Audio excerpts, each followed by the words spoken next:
Corepius, the beloved icon of democracy, Dr. Jose B. Viescas.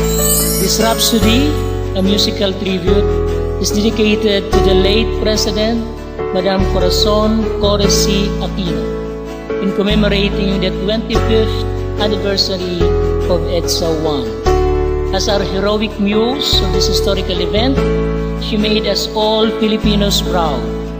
The 1986 People Power Revolution was a triumphant feat against the feet of a dictator.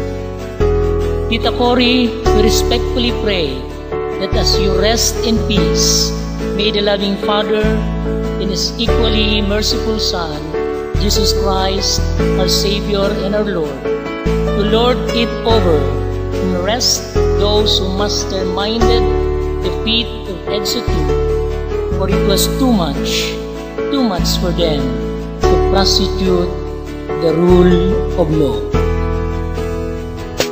Corepius, ikaw ay sa amin ang iyong ginawa. To restore democracy and freedom ay di mawawala. Nakaukit na ang uri ng laban sa puso't diwa. At ang self-exile ng San Marcos, Hitler, Diktador, Tuta. Corepius, na buo ang EDSA 1 ng iyong ibuhos. Ang luhat bighati sa bansa at ito ay kumilos upang tulungang igapos ang one-man rule na busabos. At sa awa ng Diyos, nakamit natin ito ng lubos. Corepius, aming iingatan ang iyong legacy. Tulad sa sangyaman, a tool for the world to fight a tyrant. Lo and behold, after 25 years, ang Tunisia at Egypt ay biglang nagising, nag-major people power din. Ang Yemen at Algeria ay susunod na sa yapak natin. Your magic, Corepius, was not lost in vain. The voice of the people reigns supreme, as God truly spoke through them. May susunod pa hanggat ang mundo'y may hari na sakim. Hanggat ang korap na leader ay di pa naa-arraign. Corepius, nagsorry ka kay Erap dun sa EDSA 2. Nagsorry din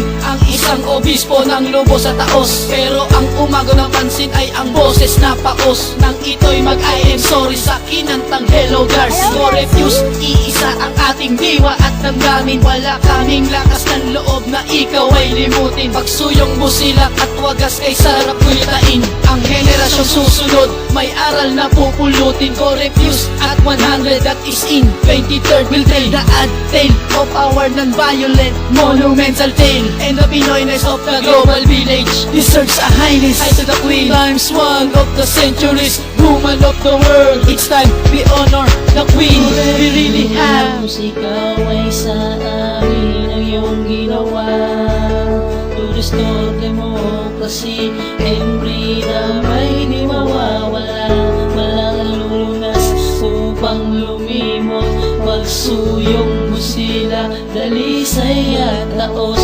Paano nga kaya? Tita Cory, long live your legacy at maraming salamat. Yours truly would also like to acknowledge with thanks the contribution of Mr. Jomar F. Ignacio, who arranged the musical beat, and Mr. Ralph de la Paz, the rap singer. Their assistance enables the author to make this musical tribute comes true. Mabuhay ang bagong Pilipinas, the land where the sun rises.